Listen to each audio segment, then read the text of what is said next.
Pacifica stormed into her palatial bedroom and slammed the door so hard her chandeliers shook. There were at least 3 chandeliers in Pacifica's room, including a teensy chandelier over her nightlight. She buried her head in a velvet pillow and screamed for an inhumanly long time, then flopped over and stewed at the painted cherubs on her ceiling. It wasn't fair, after everything she did for her parents. Get up at 5 for fencing lessons, beauty pageants, fox hunting, butler hunting, cleaning up the black feathers after Dad's weird grown-up masquerade parties. This is how they repay her. Her, Pacifica Elisa Northwest. It had been a rough summer for Pacifica. First, she came alarmingly close to losing a party crown. Then her golf skills were called into question, and now her parents grounded her for literally saving the entire family from a Category 10 ghost and shut off the spigot on her caviar tap for rest of the year. What was she supposed to eat now?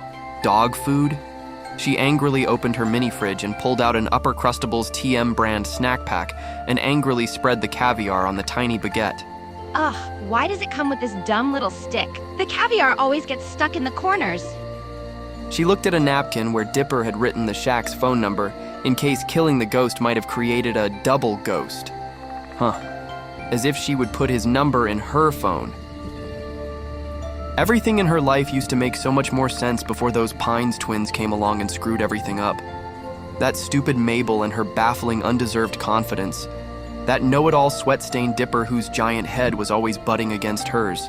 Something about Dipper's words had knocked over a domino in her mind that started a chain reaction that was causing her whole identity to come crashing down. He told her she had potential to change into a better person. How do you become a better person when you're already the best person? It didn't make sense. Thinking about it exhausted her, and soon her eyelids began to droop. Soon she was... In Pacifica's dream, she was freshening up at a party washing her hands when she noticed something red swirling in the drain. In horror, she discovered her hands were covered in blood, and no matter how hard she scrubbed them, they wouldn't come clean. On the mirror, words slowly started to write themselves on their own, as if by an invisible hand. Blood on your hands. No, it's not my fault. An overpowering sense of guilt swelled inside as she fled to the ballroom for help, where she spotted her friends gossiping by a tapestry. She tried to flip them around, but when she grabbed their shoulders, they fell over, flat. They were cardboard. She turned to her parents, and they fell over flat too. The entire party was filled with flat 2D people. Everyone was fake. Blood began to fill the ballroom, pouring from the clock, from the paintings, from the ceiling. Why was this happening? She raced through her manor in a blind panic when she discovered she was no longer in the mansion, but outside in Gravity Falls. When she looked down, she realized she was now 100 feet tall, and every step she made was wrecking the town. She knocked over the mud flap factory, polluting the river. She knocked over the orphanage, sending coughing, soot-covered children out into the cold. She kept apologizing, but she was too big, too public, every step hurting more and more people. Everyone could see that the town's problems were her fault. She was a monster. She always had been. She always would be. Pacifica started sobbing, and suddenly, she was a little girl again, hiding behind the vine-covered tombstones in the graveyard behind the manor after another one of her parents' fights. The graves of her ancestors loomed above her like gargoyles, great Northwests in history. What would they say if they could see her like this? One of the statues slowly turned to face Pacifica. It was Nathaniel Northwest. Get a hold of yourself. You're a Northwest. People can't know you leak shame water. You're right. Pacifica apologized and hastily took out her compact to clean her smeared makeup. She cursed as she saw how disheveled she was. The statue watched her like a cat hungrily watching a mouse. You have a lot of anger, don't you? Anyone who is not angry is an idiot. There's so much to be mad about. Yes, anger is good. Anger is useful. Who are you angry at, Pacifica? Everything was better before the Pines came to town. You know, I might be able to help with that. There's something I want. The Mystery Shack is going to be getting some new merchandise very soon. A small snow globe, nothing anyone would miss. If you could shoplift it for me, I could guarantee things would change. you'd never deal with the Pines again. Pacifica closed her compact. Would that fix everything? It would be so easy. All you have to do to get your old life back is shake. My hand.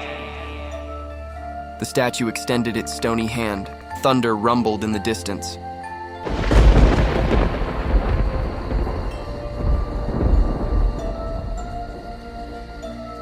Slowly, she reached out to shake, then abruptly stopped. Something was off. My old life wasn't really mine, was it? All I ever did was follow my mom and dad. Maybe it would be better to make a new one. The statue bellowed with rage. Make? Ha! You inherit. Your family legacy is all you're worth. You make nothing. You can't even make friends. This had always been true in the past. His hand extended toward her, looming, trembling. She remembered a time when a hand extended toward her, offering a free snack in the back seat of a car.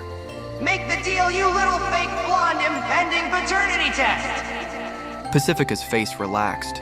She knew it was cliché, but she knew she had to do it. She slowly extended her hand.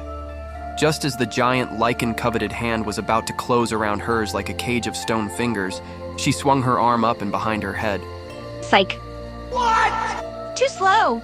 You worm! You worthless waste of stolen income! You'll never amount to anything! I see a future where you're penniless, working at the diner, you'll have nothing, The statue shook with rage, sending cracks from its hand all the way up to its shrieking head. It crumbled apart in front of her, screaming in pain. Pacifica awoke with a start, panting. The clock in the hallway had struck 3 a.m. She was covered in sweat. What had she been dreaming about? She couldn't remember. She didn't want to remember. She wasn't quite sure why, but she removed a tapestry that she'd always had on her wall. Something her family had no doubt looted ages ago, of a glowing triangle over the mountains. She rolled it up and put it in the closet and locked the padlock. Maybe she should hold on to Dipper's number just in case. She entered it into her phone and felt an odd sense of calm suddenly wash over her. It was quiet once again in Northwest Manor. Pacifica slept better than she had in years. Stay away from her, Cypher. She has the protection of the lumberfolk spirits.